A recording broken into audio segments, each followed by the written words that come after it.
Hi, and welcome back to part 2 of Module 9 on Thursday, May 25th. We're covering Chapter 17, Reporting. Right now, we're going to launch into the formatting of your PowerPoint. As you notice in my chart back here, it says maybe. And the reason why is because everybody is encouraged to create their own plan, and so the PowerPoint should follow the format of the plan. But usually what happens is when we're doing a standardized report that for the purposes of learning, it typically rolls out in the sections we've talked about. And so in this particular case, I'm going to follow the standardized format and talk you through that a little bit. So it's okay if you don't follow this standardized format, but it's one of the ones that I suggest in the event that you're struggling to find a format. So the format that I'm talking about you can find on page 470 of the textbook. And now, with regard to why we're looking at this format is that on page 478, point number 4 is that we talked about in the previous lecture, is that your visuals should accompany the presentation, meaning that your visuals might be in addition to, or the PowerPoints might supplement the overall presentation or supplement the report and not overwhelm it. In this particular case, that's really what we're doing, is we're presenting a PowerPoint to our peers who are, the mock stakeholders, and they're reviewing that instead of an oral report. Instead of a written report, because the plan is something that you're submitting and I'm reviewing.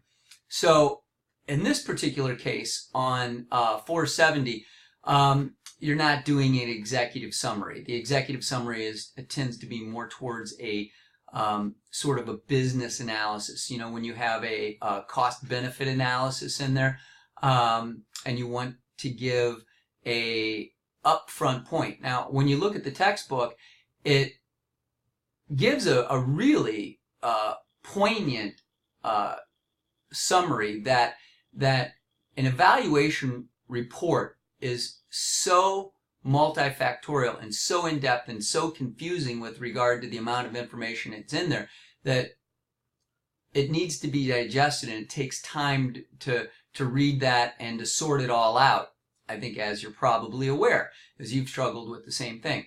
So an executive summary is often the thumbnail summary that stakeholders want to get to sort of follow the presentation. But since we don't have the appendices and we don't have an actual recommendation, we're just starting off with point number 2, which is the intro. And that's really where you're talking about the purpose of the evaluation. Why are we doing this? Why have we been hired? In this particular case, it's an academic exercise where we're evaluating a PD, or evaluating the evaluators, or evaluating the effectiveness of the PD, where the Jumpstart is the stakeholders, or you might be looking from the perspective of Diamond and Powell are the stakeholders. So what's the purpose? Then part 3 is what's the focus of the evaluation? I break this down into a couple components, as you see in the book, is what is the purpose of the evaluation? What are your guiding questions? And then last, what information is needed in order to put together, in order to bring the plan together? Then the next part is your procedures. Basically, how you're going to go about collecting data and how you're going to execute the purpose of the plan, answer the guiding questions. So the first section is, what's your design? A lot of students tend to use mixed methods. I personally like mixed methods, but there are, a myriad of designs that appear in the chart in terms of your choice of doing cross-sectional, experimental, causal, case study. There's a myriad to choose from, and that's one reason why you can be creative, and one reason why whether you are a qualitative person and want to do a very descriptive case study, or you're a quantitative person and you want to use time series or some other more mathematical analysis. So that gives you your design. Then we get into sampling. Everybody knows what sampling is. Get into your sources of information. What information are you going to get to answer your questions? Who is going to provide those?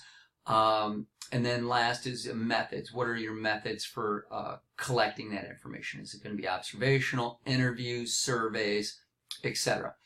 And then the last part typically is your data analysis section. What's interesting here is that you're doing a mock plan. So you're not actually going to propose a data analysis section.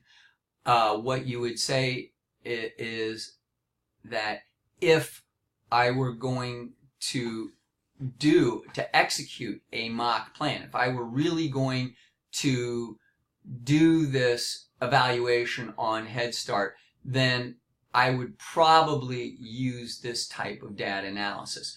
Likewise, the last section is recommendations.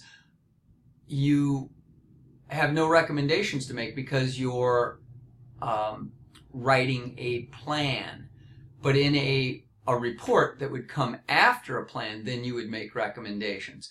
So, in essence, you're following a format where the PowerPoint replicates the written report, but obviously towards the end of the written report, you're not actually doing the data analysis because you're just putting a plan together, and you're saying, but you can say, if I were to do this, my plan would be to do this type of data analysis. And obviously you can't make any recommendations because you haven't collected data and you haven't analyzed the data, so you can't make a recommendation.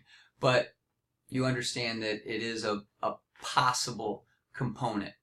So, in conclusion, I'd like you to think about, if you haven't chosen a particular format to create your PowerPoint, there's no reason you can't use the one that I've posted up here and you find in the book, even if your report is different. But for convenience sake, to show your creativity, to show your peers, to show the other mock stakeholders your creativity, since they're not going to see your actual plan, then I would recommend that your PowerPoint follow your actual plan. And we have several different plans, different formats of plans due to creativity in this class, and I really value that. So then the last part of this is that I'm going to open up the last discussion, the Module 11 discussion,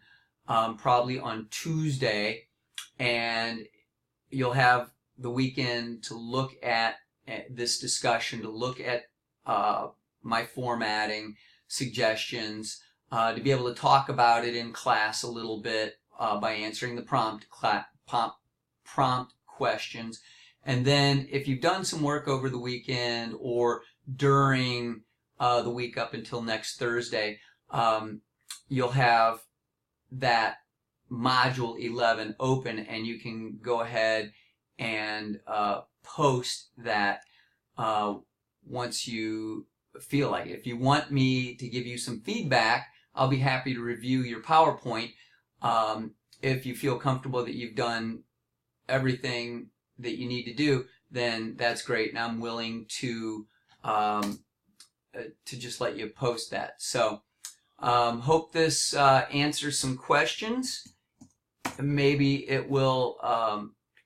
Maybe it'll bring new questions, but that's where we can discuss them in this week's online discussion board.